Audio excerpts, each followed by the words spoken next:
ये कहानी है विवेक की। मेघालय और आसाम के बॉर्डर के बीच एक सुनसान जंगल में रात ने अपनी काली घनी चादर ओढ़ ली थी। चारों तरफ अंधेरा ही अंधेरा था। दूर दूर तक कोई दिखाई नहीं दे रहा था, ना किसी की आवाज आ रही थी। उस रात विवेक अकेले उस जंगल को पार करने में लगा था। उसके चेहरे को देखकर ऐसा लग रहा था जैसे वो किसी बड़ी मुसीबत में है।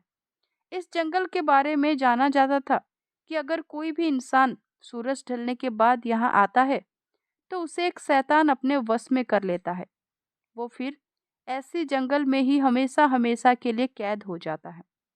विवेक को ये बात पता थी, लेकिन फिर भी वो रुक नहीं रहा था, बस आगे बढ़े जा रहा था। जंगल के आखिरी छोर पर एक नदी बह रही थी और उस नदी को पार करते ही आसाम सीमा शुरू हो जाती थी। उस नदी के ठीक बगल में लकड़ी से बनी एक पुरानी हवेली थी। हवेली के आगे एक बोर्ड लगा था जिस पर लिखा था वसीकरण बाबा। गांव के लोगों का मानना था कि उस हवेली में कुछ अजीब है। वहां ऐसे शैतानी ताकतें हैं जो हवेली में रहने वाले वसीकरण बाबा के मंत्रों की ताकतों से इस दुनिया में आ गई है। 25 साल का विवेक अब उस हवेली के ठीक सामने खड़ा था और जोर जोर से हाँफ रहा था। उस हवेली के दरवाजे पर एक बड़ा सा चोकर का निशान बना था, ठीक वैसे ही जैसे किसी मंत्र तंत्र की किताब में होता है। विवेक हिम्मत जुटाई और दरवाजा खोला। अंदर उसने देखा कि एक बेहद अजीब सा दिखने वाला बाबा वहां कुछ हड्डियों की पूजा कर रहा है। बाबा की नजर तुरंत विवेक पर आ गई। अब वो जोर जोर से बड़ी ही डरावनी तरीके से मंत्रों को बोलने लगा। विवेक बाबा को देखकर घबरा गया था, लेकिन वो जिस मकसद से बाबा के पास आया था उसे पूरा किए बगैर वो कहीं जा भी नहीं सकता था। आज से 2 दिन पहले विवेक की शादी को 2 साल होने को आए थे।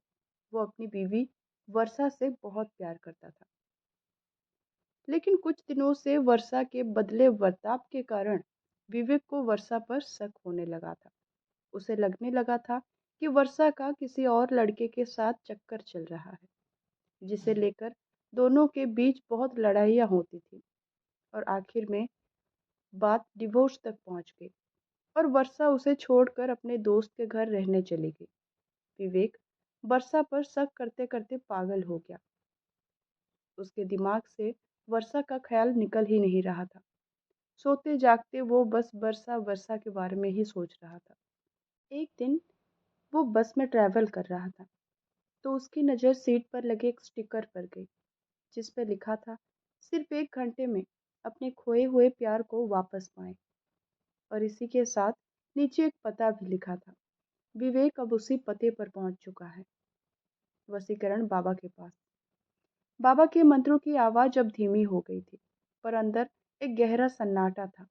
बाबा ने बिना विवेक की तरफ देखे उससे उसके आने का कारण पूछ लिया। विवेक ने उस बाबा को सब कुछ बता दिया। बाबा ने विवेक की बातें सुनकर एक हल्की सी मुस्कुराहट के साथ उसे एक लाल कपड़ा दिया और कहा कि इसे धारण करके रोज रात वर्षा की फोटो देखकर विवेक को यह मंत्र पढ़ना है। और धीरे से विवेक के कान में उस बाबा ने एक मंत्र कहा। इस मंत्र को पढ़ने के बाद बाबा फिर से अपनी पूजा में लग गए। विवेक ने बाबा को पैसे देने के लिए अपने हाथ आगे बढ़ाया, लेकिन उस बाबा ने कोई भी पैसा लेने से मना कर दिया। विवेक वापस जंगल के रास्ते में चला गया। इस बात पर ताज्जुब भी कर रहा था कि अचानक उसे लगा कि कोई उसका पीछा कर रहा है। अनजानी रात में गांव की कच्ची सड़क पर चलते हुए उसे ऐसा लग रहा था कि किसी अनजान शक्ति की उस पर निगरानी है। वो जितनी तेज चलने की कोशिश करता, उसके कदम उतने ही धीमे पड़ रहे थे। रात के 12 बजने में कुछ ही मिनट थे। विवेक अपने घर पहुंचा। उसने पर्स से वर्षा की तस्वीर निकाली और बाबा का दिया हुआ लाल कपड़ा पहन और बाबा का दिया हुआ मंत्र का उच्चारण करने लगा।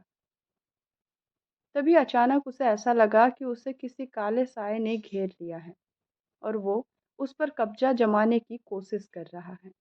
विवेक ने अपना सर चारों तरफ घुमाया और जोर जोर से मंत्र पढ़ने लगा। कुछ ही समय में वो काला साया वहां से गायब हो गया। विवेक रोज यही करता। ऐसा करते करते कई दिन गुजर गए, लेकिन विवेक की बीवी वर्षा अभी भी वापस नहीं आई। विवेक ने फिर से वसीकरण बाबा से मिलने का फैसला किया। हवेली पहुंचकर उसने बाबा को बताया कि वर्षा अब तक उसकी जिंदगी में वापस नहीं आई है। बाबा ने 2 मिनट के लिए अपनी आंखें बंद की। विवेक के गले में जो लाल धागा है, वो उसके वशीकरण की शक्ति को कम कर रहा है। विवेक ने वो धागा तुरंत उतार दिया। बाबा ने ये भी कहा कि अगर वो वर्षा को इस हवेली में ला सकता है, तो वर्षा जरूर विवेक के पास वापस आ सकती है। उस दिन भी विवेक जब अपने घर पर वापस जा रहा था, तब भी उसको ऐसा लगा कि किसी ने उसका पीछा चल कर रहा है और कोई उसके पीछे पीछे चल रहा है और उसे देखे जा रहा है। लेकिन विवेक, जो वर्षा से बेहद प्यार करता था, उसे पाने के लिए वो कुछ भी करने के लिए तैयार हो चुका था। अगले दिन विवेक ने वर्षा को कॉल किया और माफी मांगने के बहाने उसे जंगल के पास मिलने को बुलाया। वर्षा ने कुछ पल सोचा और फिर मान गई। दोनों आज बहुत दिनों के बाद मिल रहे थे। बात करते करते विवेक वर्षा को हवेली के पास ले गया। जैसे ही वर्षा हवेली के पास पहुंची, उसे एक अजीब सी घुटन महसूस होने लगी। उसने विवेक को तुरंत वहां से चलने को कहा, लेकिन विवेक जबरदस्ती उसे हवेली के अंदर ले गया।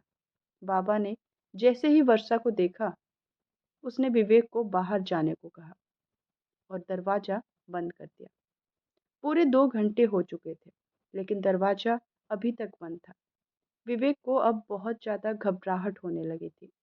कुछ देर बाद दरवाजा अपने आप खुला, लेकिन विवेक ने जैसे ही दरवाजे के पास जाकर देखा, तो वो देखकर विवेक के रोंगटे ही खड़े हो गए।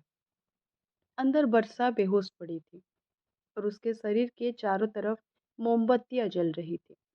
वो बाबा वर्षा के शरीर पर तरह तरह के निशान बना रहे थे, लेकिन रोंगटे खड़े कर देने वाली बात ये थी कि वर्षा के पास एक बहुत ही भयानक सा काला साया मंडरा रहा था।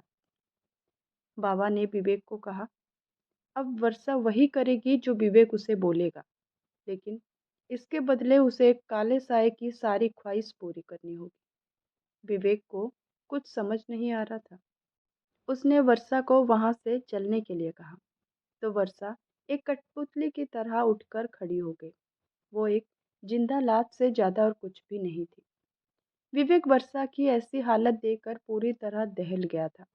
उसने बाबा से गुस्से में कहा, वो वर्षा को पहले जैसा बना दे।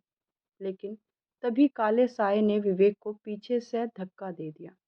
वो काला साया बाबा में समा गया। उस बाबा का रूप एक भयानक आत्मा में बदल गया। उस बाबा के चेहरे का रंग नीला पड़ गया और आंख पूरी सफेद हो गई और जोर जोर से हंसने लगा। उस बाबा ने अपने भयानक रूप में बोला कि वो कोई मामूली इंसान नहीं है, बल्कि एक शैतान का साया है, जो इस जंगल में न जाने कब से कैद था, और उसने वर्षा की आत्मा चुरा के अपने आप को आजाद कर लिया है और विवेक को हमेशा के लिए अपना गुलाम बना दिया है। ये सब सुन के विवेक वहां से फौरन भागा, पर वो उस जंगल से निकल ही नहीं पा रहा था। वो वहां से निकलता, कुछ देर बाद वो वापस से उसी हवेली के सामने ही आ जाता। धीरे धीरे उसके दिमाग ने काम करना बंद कर दिया और वो उसी जंगल में कैद हो गया। 2 महीने बाद उसी जंगल में पुलिस को 2 सड़ी हुई लाशें मिली। लाशें किसी और की नहीं, बल्कि विवेक और वर्षा की थी।